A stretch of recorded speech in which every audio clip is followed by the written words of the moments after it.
Press the bell icon on the YouTube app to never miss a video from News Laundry. Welcome to News Laundry Interviews. Before I introduce my guest today, let me give you the context. You may have heard Facebook has set up what it calls an oversight board. This oversight board technically can overrule Mark Zuckerberg. This in the backdrop of criticism around the world that Mark Zuckerberg wields too much power and there is no transparency or accountability of Facebook's algorithms or policy on what it takes down, what it chooses to censor, or what it chooses to remove as part of its policy on comment moderation or post moderation. So this board has 20 members who we are told have lived in or are native of 27 countries. They speak 29 languages. One of those people on this extremely powerful board is India's Dr. Sudhir Krishnaswamy. Dr. Krishnaswamy is the India Vice Chancellor of the National Law School of India University and also co-founder of the Center for Law and Policy Research. So we shall be speaking with him to get an idea of what his expectations are of this board, of his role, and the backlash that inevitably will come when you deal with anything to do with social media. So welcome, Dr. Krishnaswamy. I saw your profile, Dr. Krishnaswamy. Clearly you have too many degrees for me to even try to figure out how this came about. But in this position, what I understand is there have been about 29 such positions the world over as oversight. 20. What specifically is your role? Because I'm assuming it's not like you're part of the Facebook structure in India, like as it exists, Facebook Inc. That's right. So thanks for starting on that positive note, because with a lot of the conversations, I've simply had to clarify that we really don't know that much about Facebook or Instagram, and we're not expected to know that much, or for that matter, engage with any of them. So the role of the panelists is, so if you look at the oversight board, it has two parts. It has an administrative team, which is kind of the admin backbone, which is actually going to be larger than the board members themselves. And then you have the board members. So the admin team will do all of the back end and case processing and so on and so forth. The oversight board members are broken into two parts. We have the 4 co-chairs who were appointed first and in some sense have a lead, both administrative and other role in the team. And then there are 16 of us who are board members. The 20 of us put together will sit in panels. And once that appellate process is in place, which we think might be September, we will primarily have a decision-making role with respect to the concrete cases that come up. That is the primary task for which we are members of the board. When you said there's this appellate board, what are the kind of decisions that you'll be expected to take? I mean, does this include what should be taken down? Because that would kind of require you to interact with the inner functioning of Facebook.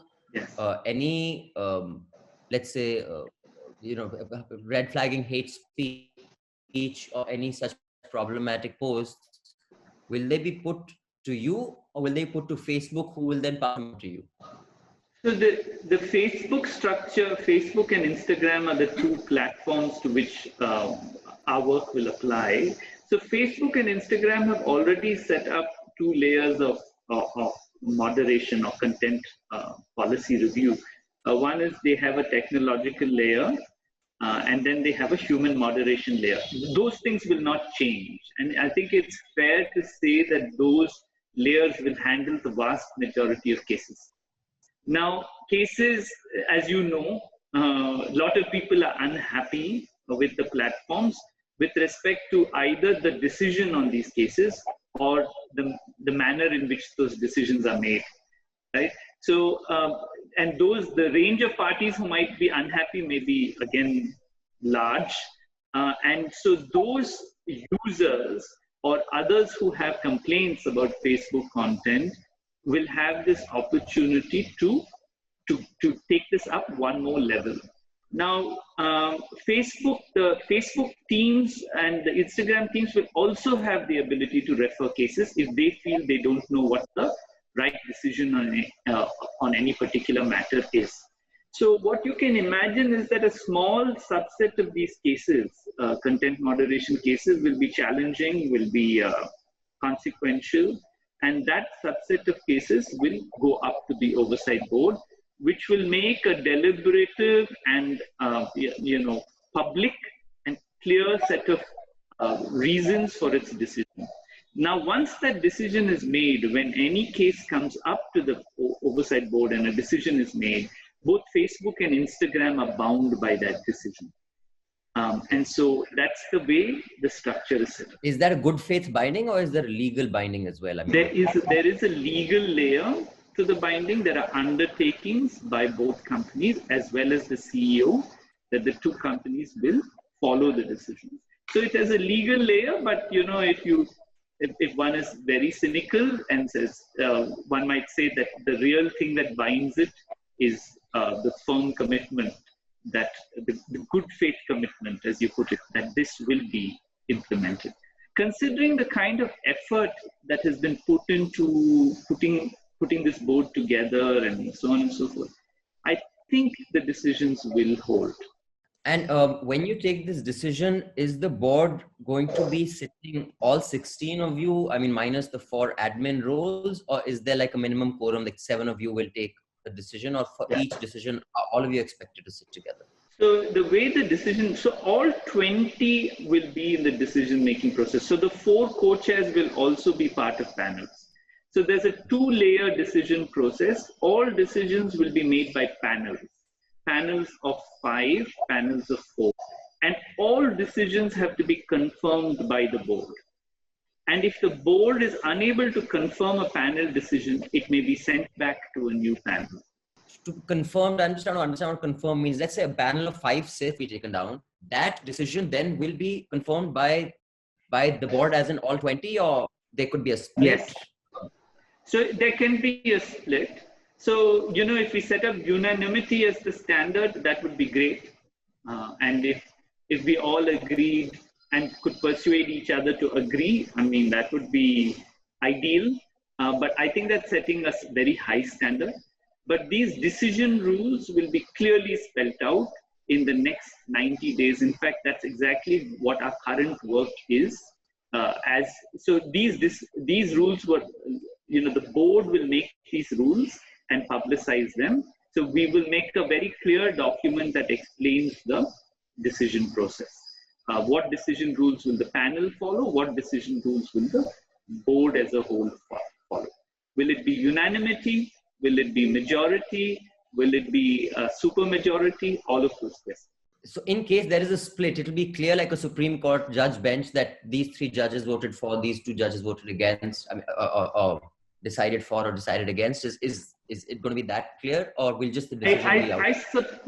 I'm not sure, and I think that is the document that will be put out maybe in the next 30 to 45 days, I'm guessing. Certainly in the next 90 days before the first case is received. It might be that I doubt somehow, Abhinandan, that we will be putting individual stamps on decisions, saying that my view is this and your view is this. I think you will, what will be known is the collective view of the board. So that collective view will be known, is my guess. But I'm not, don't take my word on it. The final word on it will be put out by the board in the next 60, 90 days. I mean, I know you're a legal policy expert. I saw your resume. What all positions have you held before this, and what is the nature of your public life or policy expertise been? My primary vocation for the last 20 odd, little more than 2 decades, has been as an academic. So I have been in various academic institutions, and currently I'm at the National Law School of India University. Just prior to this, I was at the Azim Premji University in Bangalore. And before that, I was at the National University of Juridical Sciences in Calcutta, and so on and so forth. I've been at academic positions in the US and in the UK as well. So that is my primary vocation. I have engaged the policy world in various ways as an external expert, trying to provide some policy inputs and design some processes with various governmental processes at various levels. But I've also worked inside union government for some time and in the Prime Minister's Committee on Infrastructure in UPA1 a long time ago, and worked with the government of Karnataka most recently with their work on Bangalore governance reform. So I've engaged governments, various governments, and at various levels in the policy space. And the other hat that I wear is to do civil society work.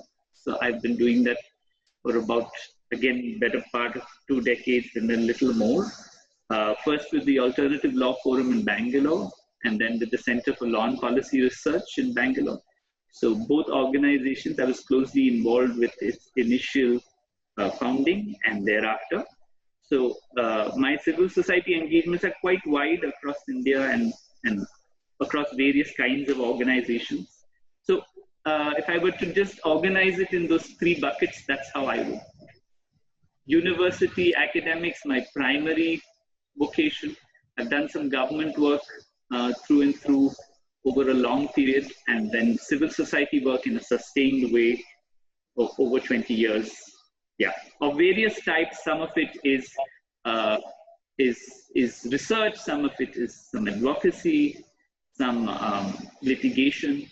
Would the profile of all 20 panel members around the world be similar, experts in the legal space and the public policy space, or is it a diverse set of 20 people with completely diverse areas of interests or pursuits or expertise? I think it's quite a diverse set with maybe a slight bias towards legal expertise.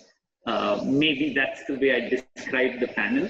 But there are members of the panel who have no legal background, either educational or professional at all, as well. Some of them are civil society activists. Some of them are political leaders. So some of them are newspaper editors.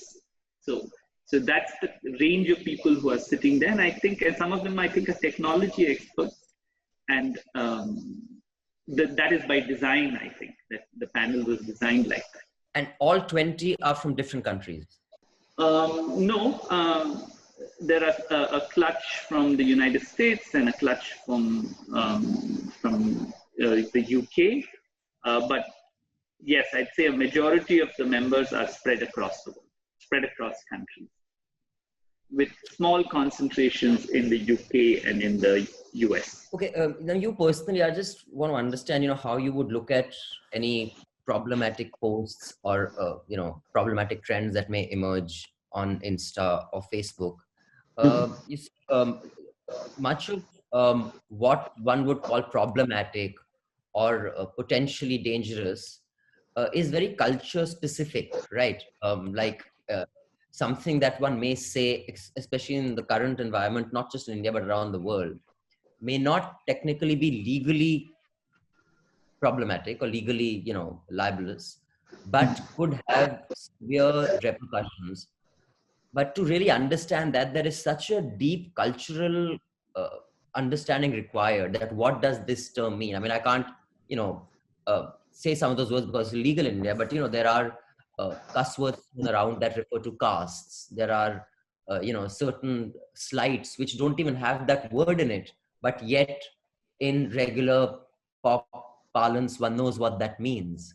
Yes. I'm just trying to understand if something like that comes up in India. I'm guessing the panel would depend entirely on you to take that call, right? Because they wouldn't get the cultural context. And similarly for you from somewhere in my, country, which you may not have the exact cultural understanding of. Yes. How does the overcome that problem? Because then you're just leaning on one person who understands that And in case Yeah. it's a country or a culture where none of you 20 are from, will you consult someone there? Will there be a temporary kind of hearing with people from there who can kind of present to you, this is why this is problematic and this is the cultural context of it? So this is a great question, Abhinandan. And, this was the kind of responses I explored to this question were among the reasons I was convinced that the oversight board is a very serious effort to respond to the problem. So the model of decision making is not to have me as a native informer about India, or for that matter, if you notice in South Asia, there's no one from Sri Lanka. So whatever else I may know about India, I know even less about Sri Lanka.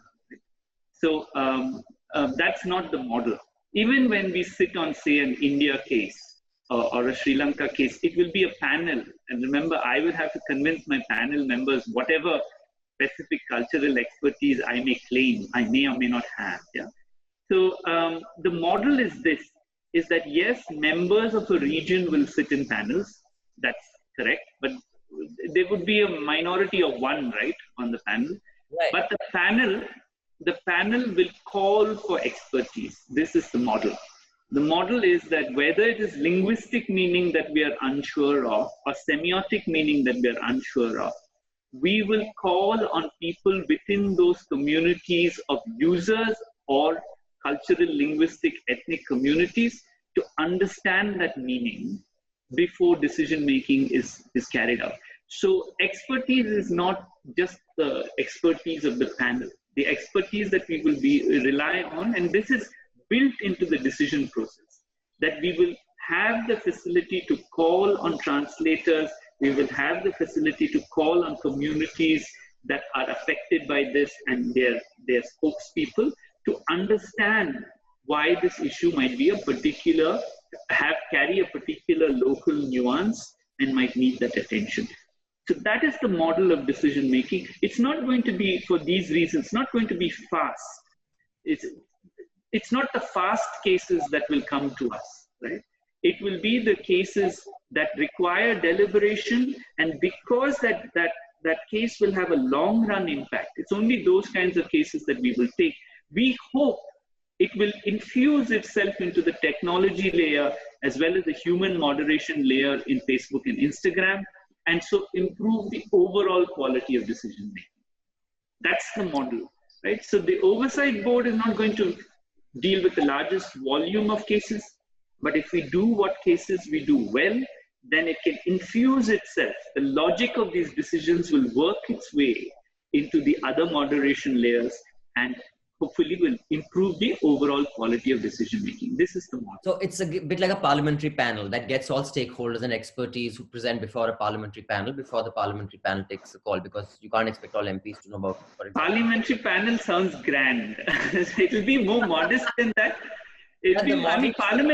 Parliament can summon you and me, right? So a parliamentary panel is really powerful, actually, a very powerful body. It may not be so powerful in Indian practice, but it's actually a very powerful body. So I don't think we have that kind of power, but certainly we will reach out.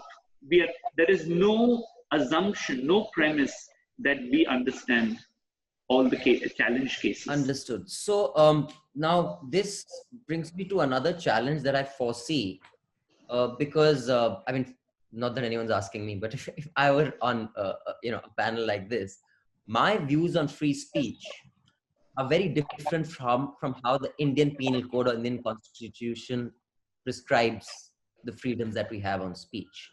I think ours are extremely restrictive, and that's true for a lot of other countries, like Germany or Rwanda, because of the history of what happened there. You can't even ask someone's, are you Hutu or Tutsi in Rwanda?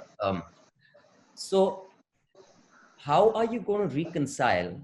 And Facebook is a transnational organization. It's like everywhere, and yet so the laws that apply to it, and I know this is a long-standing debate, that certain posts are visible in some countries, are not visible in other countries. Even other social media platforms do that. How will you reconcile your personal views on what is okay? Like, we see a spate of arrests, right, in India these days, especially amongst journalists, the world I belong to, on posts that are not at all problematic or offensive, but a state government takes umbrage and says, okay, this will be someone. And Yes. in the past, I know for a fact, Facebook has oftentimes been questioned publicly also by law ministers in our country that, you have to listen to us, you have to take this down. How do you reconcile the local laws with your personal view on what it's going to be? Will the local law prevail, or will the general ethos or ethic or value of free speech that you may or may not prescribe to prevail? So this is again a great question and a tough one, but I think it needs a slight of sort of layered analysis, and I'll try to do that. Please tell me if I don't come out clearly on this. So the first thing is that the oversight board is governed by two normative frameworks. The first is the Facebook and Instagram content policy. Now, this content policy is not American law. Anyone who's read it would know that that it's new, it's limited, it's not free speech no matter what. It's caveated in careful ways. So that has evolved across Facebook and Instagram history anyway. So the Facebook and Instagram content policy, content moderation policy, is one normative framework. And that normative framework clearly says there's free speech on one side, there's the dignity of individuals on the other, and there's fine calibration between the two. That is the task of content policy and moderation, and which is what we'll be tasked with doing. The second normative framework is international human rights instruments, which apply to free speech and so on. So the international human rights instruments, again, are not free speech or nothing kind of instruments. They allow for certain exceptions and limitations, but they're carefully worded.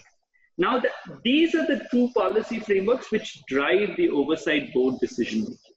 So that still leaves me to explain what do we make of local laws. Right? So local jurisdictional laws have two ways of operating on these platforms. One way of operating is that in every jurisdiction that these platforms operate, they have to cater to local law. If they get an order from an executive authority or an order from a court, which is legally valid, they're bound by it, right? That is for them to negotiate in the regulatory and legal space that they operate in. We have nothing to do with it, in the sense that the oversight board will not take a view on what Indian law requires in this or that case. What we will do though is we will take Indian law into account.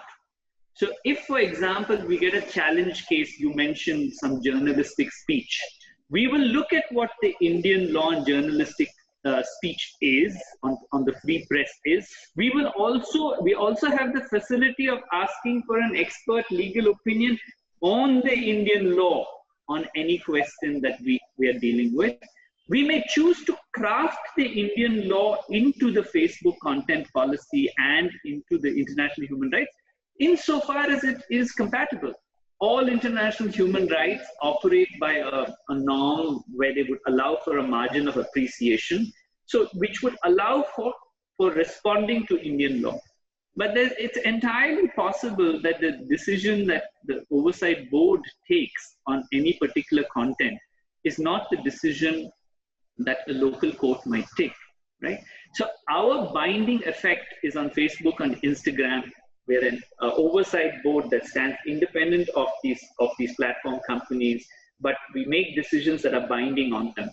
But if the jurisdictional decision maker, whoever that might be, takes an opposite view, then that view will have to be catered to by these platform companies. They don't have a choice in the jurisdictions that they operate in. So that's why I said it's a good question. There is some tension between the local jurisdictional law compliance and oversight board compliance, potentially in some cases. We haven't dealt with any particular case yet. So we don't know what is the volume of cases that this will occur in and so on, but I wouldn't rule it out as a possibility. I mean, if I were to ask you in like a couple of lines, how do you describe what is the problem that this board is solving? Is it the proliferation of hate speech or problematic posts or dangerous posts? Or is it to set a general guideline of how decisions should be made, which then will be, eased out? Because since you say it is not going to be a quick process, it's going to be time consuming, then clearly the problem it is definitely not solving is, let's suppose it's going viral and it's causing, people to get offended, or riots or rumors or whatever it is, then that has to be an immediate cut-off process. So clearly this board is not equipped or designed to take that challenge on. That has to be an immediate, within the Facebook framework. So what is the problem that you think this board has been set up to solve? Is it just to watch over the board and Mr. Zuckerberg so that you have a Jan Lokpal over the over the parliament, or what is the problem you're solving? So, an ombudsman, Jan Lokpal being described as an ombudsman, I've been asked this question, and I don't think that the ombudsman description is like terribly off the mark for the oversight board. But let me take a different track and explain it a little more carefully. So what was the problem with Facebook decision making? And I'll just list a series of concerns. One, that Facebook decision making was ostensibly about its content policy and content moderation, but was actually driven by its profit motive. This was one very big concern. The second big concern was that Facebook decision making is more driven by promoting virality and more interested in Engagement. Building provocation rather than stifling it. Number three, that even if the decision was right, that the people who participated in the decision were not well responded to and arguably, not heard enough, or some such thing. So some process points, that even if decisions were right, the process of decision making was poor. Or even if the decision was right, there is no clear rationality. Why did you decide this in this case? Why did you keep this content down, and why did you take that content, leave that content up? These kinds of express rationality, careful process and deliberation, keeping the business motivations of virality and profit out of the picture. These were all, and just to be clear, I don't see this as a Facebook, Instagram problem. I think this is a problem for most internet platform companies. For sure, absolutely. Right? So this is the problem of content regulation on the internet broadly, and it's a problem that's been with us for 10 or 15 years, maybe more depending on how you classify the content. So all the companies face it. And there has been a suggestion, at least for a decade, maybe a little more than a decade, that a state-based regulation model is not a great idea, but the private regulation model is also not a great idea.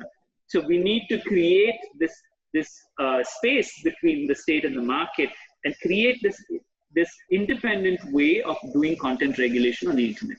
Now, in areas like broadcasting and print, which have a much longer history, there are these models of self-regulation, right? And they're usually industry-wide. They are, and some of them have more teeth, some of them have less teeth, and so on and so forth. Now, and they're working in broadcast. Yeah, exactly. Now, are they working at all? Are they working in part? So we can have discussions about this. So the way I see it is that this is the first serious enduring, serious institutional initiative in the internet space, trying to create an independent, yes, it is company specific. It is Facebook and Instagram. It's two platforms. It's not cross-platform. But the potential it has is that it can become a model for cross-platform regulation, or other companies can create their own platforms, right? So this is what we are looking at. So I don't think this is trivial at all. Because it tackles some very serious problems in internet regulation. I mean, just imagine that even when we talk about Uber or other internet platform companies, this problem of non-explainable algorithms running at the back of a platform, which can in some ways privilege or disempower some people without them knowing, right? And unless you disentangle the regulatory frame from the business frame, you're not going to get anywhere.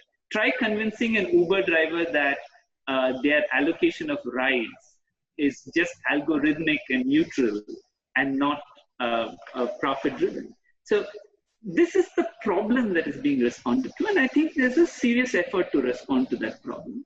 And if we succeed, you can see a big dent in this otherwise nebulous and tough new arena for regulation. What I understand is this solves a problem of consistency and transparency in the decision-making process, not necessarily the speed of it. That, like you said, it's independence. Independence is very important, because none of us have any. Yeah, none of us have any stake in Facebook or Instagram, and we don't engage with them, and they may not like some decisions, but they're bound by it. So that independent character is very important besides the other process features. If you're at liberty to tell us, how were these appointments done of the board members? Like, how were you picked for India, for example, and how were the people picked? I mean, was there a process of interviews? Did you express an interest? Did they approach you? How does it work all over the world? Or is it different? I think it's an 18-month-long process since they floated this idea of an oversight board. And I know some of the timeline and I don't know some of the timeline. So I'll tell you the part that I know. Somewhere along the way, they appointed the 4 co-chairs. So the 4 co-chairs, who are 3 law professors, 1 ex-prime minister of Denmark, then run the rest of the process. There's an oversight board administration that is created, and they run a search process. They've received a lot of recommendations from the public, from experts, maybe even you. They consulted a lot of people. I don't know who all they consulted. And then they spoke to a lot of people. Now they engaged some external search firms. That's the best of my knowledge. How many and all that, I don't know. But they engaged some external search firms who conducted an initial round of interviews. And it was one of them that reached out to me and asked me for some information, and then set up one round of conversation, and then said, if you're interested, and this round of conversation has gone well, would you have another round of conversation? And so so there was a sort of intensity and rigor to the process that I saw at my end. Different people may have had a different process, but what I saw was it was a layered set of discussions which went from person to person. And finally, I also spoke to one of the members of the co-chairs, one of the co-chairs, right? And so at the end of that process, they reached a decision, and they might have spoken to many people. I don't know how they did I don't think it's national representation. Yes, they might have looked for people from various parts of India, but it's not like I'm a representative in some strict sense. The structure of the board is international through and through. But they've spoken to several people, and after several layers of sifting and weighing, they reached a decision. That's the best I can explain. The public rationale is known. They're looking for people who have understanding and expertise of the constitutional and administrative law around free speech. They're also looking for people who have some experience in institutions, in public decision making, and who will be collegial and work well with diverse people who hold very diverse views, and work together to build a new institution. I think these are the publicly stated criterion as far as I know. There might be 2 or 3 more criterion apart from that. And the first for appointees, when you said they appointed the first for that day, you mean the board of Facebook? I think it is, there is a trust. If you look at the structure carefully, there are 3 layers. There is Facebook, the company. Facebook creates a new trust, right? And places a certain amount of money in the trust. And then the trust appoints the first 4 members of the oversight board. So it's not directly appointed by Facebook, but appointed by this intermediate trust entity, which appointed the 4 co-chairs and then the board. They appoint the other members of the board. And there's a fixed tenure that it will run for so many years, and then there is requirement for a churning, or will the same Yes, people be yes. extended over? So How does it work? three-year terms and a maximum of 3 terms is what I think the bylaws say. But yes, 3-year terms, and Facebook cannot remove us in that 3-year term. All these decisions on who stays and who doesn't stay are decisions of the board. I see. So Facebook exerts no power They can exert no control. Yeah, I mean, I guess that covers the administrative and structural, part of this board. I guess we're all looking forward to seeing how this evolves. But Yes. what is your interest or incentive to be on? So, as someone who's give your precious time to an endeavor like this. Yeah, so just to be clear, I mean, my primary vocation will remain my role in the National Law School. I know that this board gets a lot of publicity, as I have discovered in the last week, much more than my everyday role here, which is quite. And there will be more. Yeah, possibly more. So I understand that. And in some sense, I think you get what I'm saying when I say that what I spend most of my time doing is drudgery and fixing the plumbing in a university, which gets very little public attention and which is hugely important in a public good sense. And what gets a lot of attention is actually a very small part of what I do, which is to spend somewhere between 3 to 5 hours each week contributing to the board processes. It's a distributed board, so I continue sitting where I sit. We do all our work on the internet.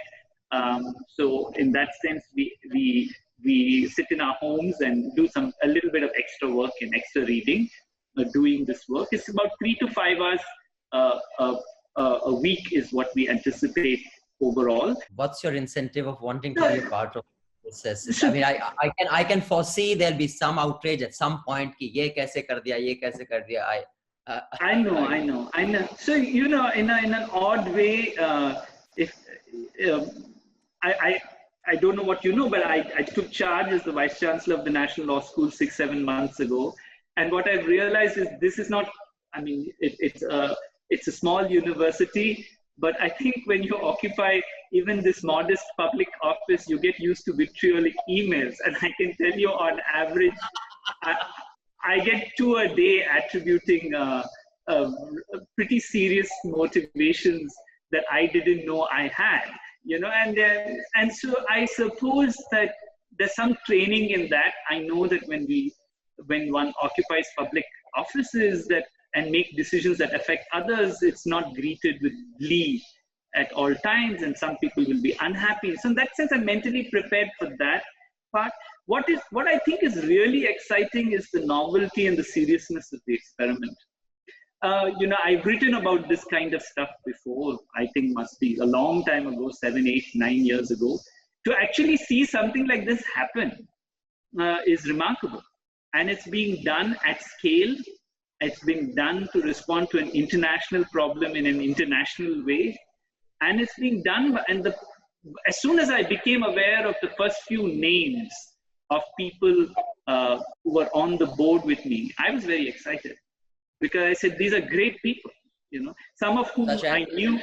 Alan Rusbridger, the editor of The Guardian. I mean, he's not anyone I know, but someone I've read for a long time and I deeply respect. I think I've learned a lot from him about the world of media and the idea that one will be sitting in those same rooms and hearing about them and hearing from them is very exciting.